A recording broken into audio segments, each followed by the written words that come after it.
So hey everyone, এবারে কার কেমন ক্ষতি হলো এই ভয়ানক কালবৈশাখী ঝড়টা? অবশ্যই কম বেশ সবারই ক্ষতি হওয়ার কথা, কারণ যে পরিমাণে তুফান হয়েছে, বৃষ্টি হয়েছে, কার এবার ক্ষতি না হবে বলো? সবারই কম বেশ ক্ষতি হয়েছে।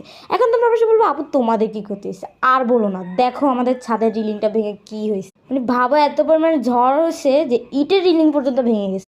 গতবারের ঘূর্ণিঝড়ে আমাদের ওই সাইডের রিলিংটা ভেঙে গেছিলো, যার কারণে আবার জোড়া লাগানো হয়েছে।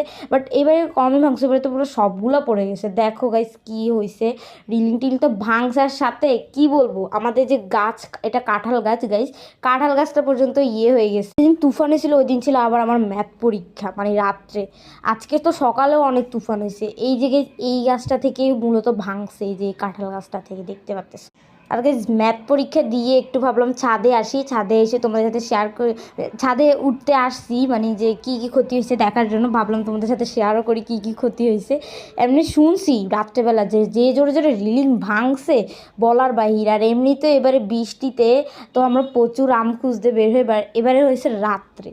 আর তা আবার এত জোরে হয়েছে যে এবার একটু ওয়েদারটা ফিল করতে পারলাম না, তাই ভাবলাম একটু ওয়েদার ফিল করতে চলে আসি, না হলে তো এই ওয়েদারটা পুরোই মানে নষ্ট হয়ে যেত, মানে পুরোই পানি পানি হয়ে যেত। আর এখনের ওয়েদারটা কিন্তু গাইজ একদম সেই, তাই ভাবলাম পরীক্ষা টরীক্ষা দিয়ে শেষ করে চলে আসলাম একটু ছাদে। ছাদে এসে ভাবলাম তোমাদের সাথে শেয়ার করি কী কী ক্ষতি হলো, আর তোমরা কমেন্টে জানাবা কার কেমন ক্ষতি হয়েছে।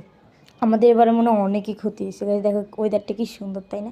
সে আজকে আমি তোমাদেরকে আমাদের ছাদে কী কী গাছ আছে ওগুলো একটু দেখাবো, আমার গাছগুলোও দেখাবো, বাট পরে আমি যে যে গাছগুলো আছে, এই যে পেঁপে গাছগুলো দেখতে পাচ্ছ, এগুলো সব আসছে এই বড় পেঁপে গাছ থেকে। এই বড় পেঁপে গাছে অনেক অনেক পেঁপে ধরছে। আমি একবার পোস্ট করছিলাম আমাদের ছুটির দিনের নাস্তা, ওইখানে তোমরা পেঁপে দেখতে পারো। এই পেঁপেগুলোই কিন্তু এই গাছের, এত পরিমাণ মিষ্টি। আজকেও খাইছি পেঁপেগুলা। এই পেঁপে গাছ থেকে মূলত এত এত পেঁপে গাছ আসছে। এগুলো কী গাছ জানি না, বাট দেখতে কিন্তু খুব সুন্দর লাগে, তাই না? আমার আম্মু ইট দিয়ে এক সাইড দিয়ে দিছে গাইস, কিন্তু কী গাছ আমি ঠিক জানি না। আর আমার গাছগুলো যখন দেখাবো তখন বলে দেবো না এগুলোর নাম। আর গাইজ এইবারে আমাদের কাছে একটা আমও নেই, বাট মানুষের বাড়িতে দেখো থোকায় থোকায় আম চলে আসে। তো আমাদের এত আম গাছ, একটাতেও ম্যাঙ্গো ধরে না, ভাবা যায় কত কষ্টের কথা। কিন্তু গাছ প্রত্যেকবার আমরা আম পাড়তে পারতে হয়রান হয়ে যায়। এবারে দেখো এই এতগুলো গাছের মধ্যে একটা আমও ধরে না, ধরলেও একটা দুটা করার মতো পুরা।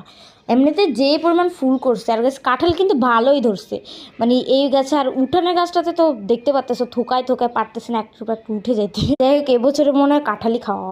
বেশ কাঁঠাল গাছটা ঠিক দেখাতে পারলাম, কিন্তু বেশ বিকালে আমরা হাঁটতে বেরোই প্রায় সময়, তখন তোমাদের সাথে না এক সময় ভিডিও শেয়ার করবো।